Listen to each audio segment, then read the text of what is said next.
Ibu yang mulia, kami ingin bertanya, jika terpilih sebagai pemimpin, apakah semua janji politik wajib dipenuhi dan bolehkah hanya sekedar formalitas saja?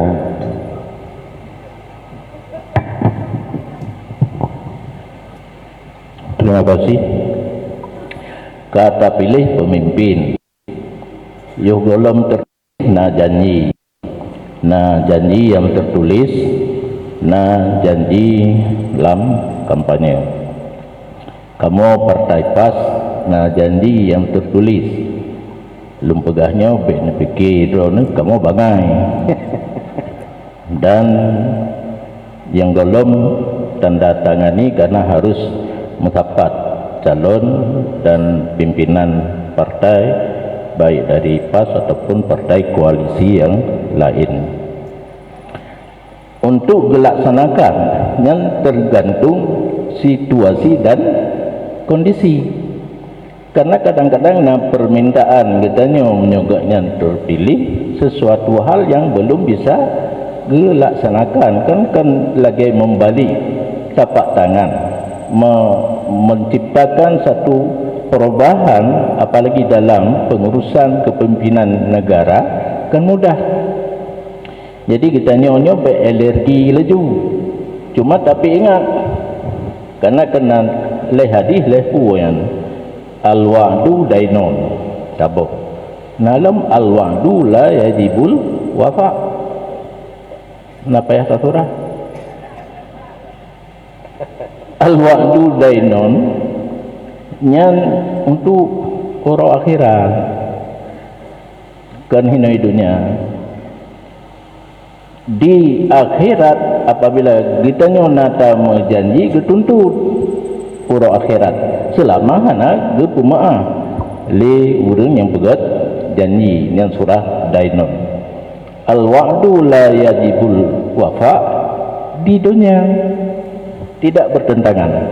Yang hanya hana tabut cuma tak apa-apa hadis menteng yang nak beda urang buat dengan urang apa hadis dan apa Quran. Elo hana senang tagai urang apa Quran dan bahkan menyepegat pendidikan ke anak mit untuk apa Quran dan hana senang. Bahkan di Malaysia hana urang malim gara-gara seluruh pesantren di Malaysia buka tahfidz. Natidro alumni Zaki di Ululangan gebut di Mudi melakai guru Zidro untuk berpegat perubahan kurikulum dayah di Malaysia lagi dayah di Aceh lunjuk abia hatta orang yang jarang dan dalam gelah wadenya teruk kede murid hitin gara-gara setoran hafal Quran hana mungkin di setor hafalan tanpa menyena pelajaran kitab Arab yang perlu diulang.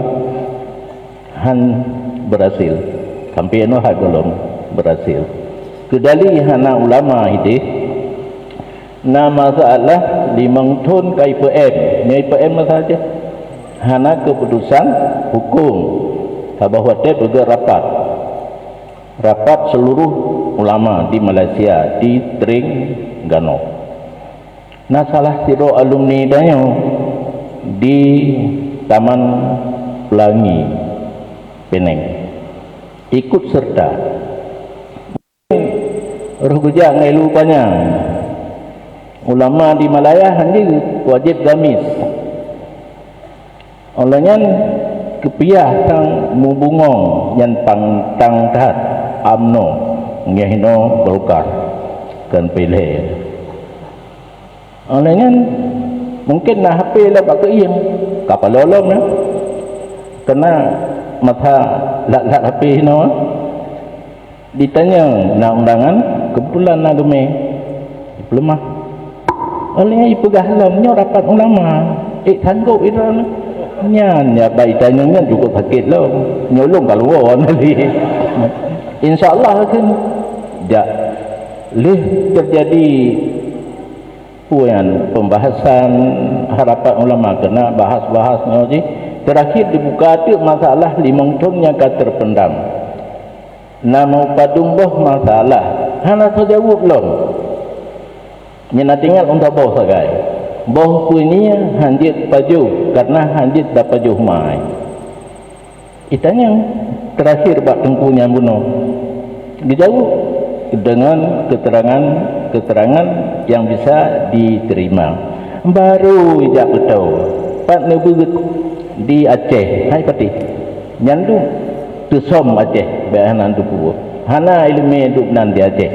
Ilmu paju punya jigit walaupun hanjit apa jauh mai fikir hana ini yang menyakan Mesir Yaman ni hana bid Aceh sehingga 22 ulama katanya dari Terengganu ikut geme Aceh di Banda Aceh geme bak daya lungi kan titi ulai titi lehna titi lehana nan ulai na gu pertama kenal oleh yang geme Kuta Kerung terakhir Umudi pegatiknya ke dayah tempat don belajar nyan teman di Mudi alhamdulillah leh tamat belah 7 hawadrawai santri lakaidin ja'afai Quran ubogor karena ini bahkan kapadum roiwo na yang lanjutkan Yaman na yang tak pegat ku guru tahfidz di Mudi tapi harus tamat mahali menyakal hiji kitab hana masalah nyom ja apa Quran kitab golongjit atau Quran na itu cuma hafal bari menteng menancit hafal hadis kembalilah ke hadis kuno kan menentang aja masa dua buah hadis yang saling bertentangan al wa'du dainon al wa'du la yajibul wafa makna la yajibul wafa hino di dunia na perjanjian nya gelung pegah ke urang pidi na urang pidi no urang pidi ya adoa adik kakak mutai bajingki karena anak dua boh taboh inang taboh agam yang agam lebih tuha menjanji dua adik kakak raya awaknya tak perkahwin dua itu janji la yajibul wafa tidak wajib disempurnakan janji perkahwin lain jid dan di jaih musapat dua wati raya hanjut kan akad hanya janji perkahwin lain pun boleh hana totam nyan dua bokurang pakam tangkuk kena roh untuk kali ya urang yang kata pilih sebagai pemimpin na janji ngangetanya na wajib disempurnakan monyo sanggup wajib monyo golong sanggup tapre sampai habis masa jabatan na sanggup apa boleh buat karena dalam lagu luncok kedali urah lah lagu jodoh rezeki mati di tangan ilahi kendip janjian baik mesti ayat tapi lagu pijak kedali bagi katanya jodoh rezeki mati di tangan ilahi termasuk janji pun untuk tak pegat nanggro yang cita-cita katanya kenan kata menjanji dengan calon pemimpin yang tanya bi suara keganyan tak berdoa ba Allah mudah-mudahan baik dipetruh lagi janji amin ya rabbal alamin.